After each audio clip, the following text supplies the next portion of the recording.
Today we're going to look at normal distributions, or the so-called normal model. Normal distributions are pretty good approximations of a lot of real-world phenomena.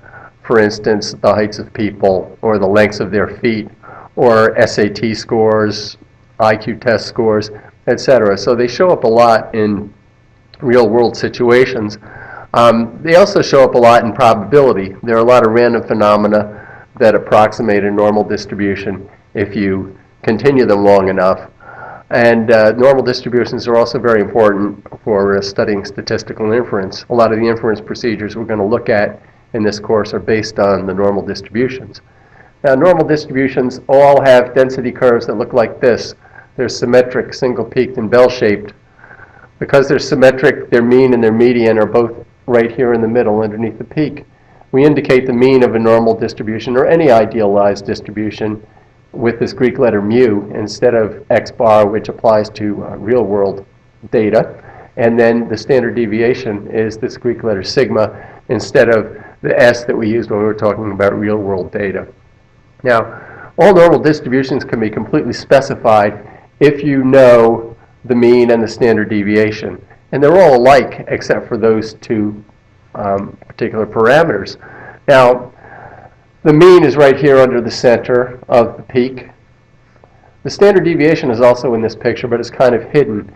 If you come down from the top, you see that the slope increases in absolute value until it gets to a maximum, say about here. And then after that, it starts to level out again. The same thing happens on this side. Its slope is flat here, it gets steep, and then it reaches a maximum steepness, and then it flattens out again. These points where the maximum steepness is reached are called inflection points, and the normal curve has two of those on it. Now you can see the standard deviation in this picture. If you look at the horizontal distance between the mean and the inflection point, so I'll draw a little segment in there and show you that. I'll do one on this side too. Okay, so this distance from here to here is the standard deviation, and this distance from here at the mean to that inflection point over there is the standard deviation. Okay? Now, some normal distributions have small standard deviations, and their normal curves are going to be very narrow and tall, and others are going to have large standard deviations, and they'll be very kind of short and wide. Okay, but these three things describe the normal distributions completely.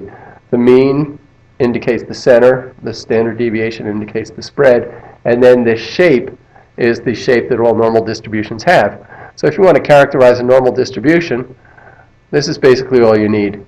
You say x is distributed normally with a mean of mu and a standard deviation sigma. Okay, so this is shorthand for this statement right here. X is normally distributed with mean mu and standard deviation sigma. For example, if you're looking at SAT math scores, X is SAT math score. That would be normally distributed, at least approximately, with a mean of 500 and a standard deviation of 100.